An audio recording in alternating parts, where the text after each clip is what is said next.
আমি রত্না বলছি। আমি আজকে আপনাদেরকে রান্না করে দেখাবো বুটের ডাল দিয়ে গরুর মাংস।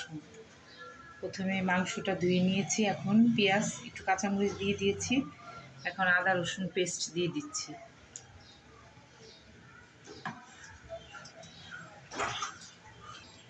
মরিচের গুঁড়া দিয়ে দিলাম,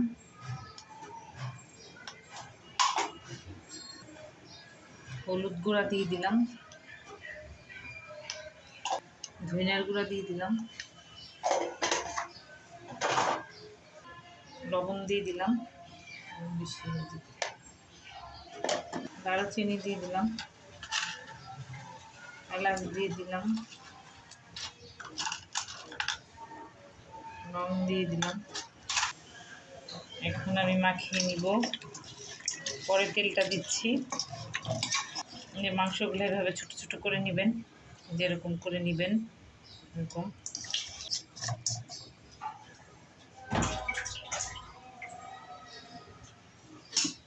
এরকম করে একটু সিদ্ধ করে নেবেন, হালকা সিদ্ধ। এটা পরে দিব। একটু তেল দিয়ে দিলাম,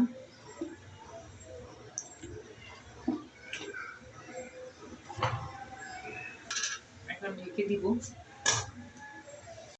নাড়াচাড়া দিয়ে দিচ্ছি মাংসটা। এখন মাংস সিদ্ধ হলে তারপর ডালটা দিব।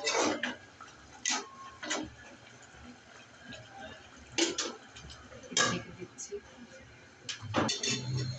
এখন আমি বুটের ডালগুলা দিয়ে দিব।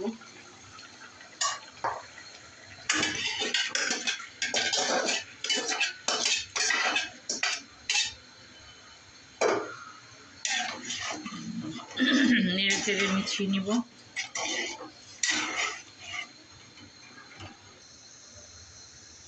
এখন একটু কাঁচামরিচ দিয়ে দিচ্ছি,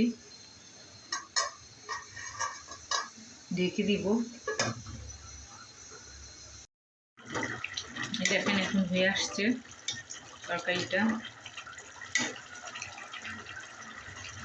এখন আমি একটু জিরার গুঁড়া দিয়ে দিব,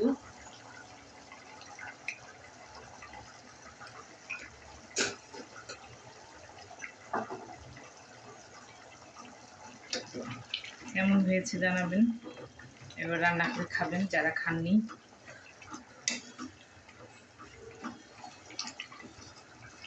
লাইক শেয়ার কমেন্ট করে পাশে থাকবেন। আল্লাহ হাফেজ।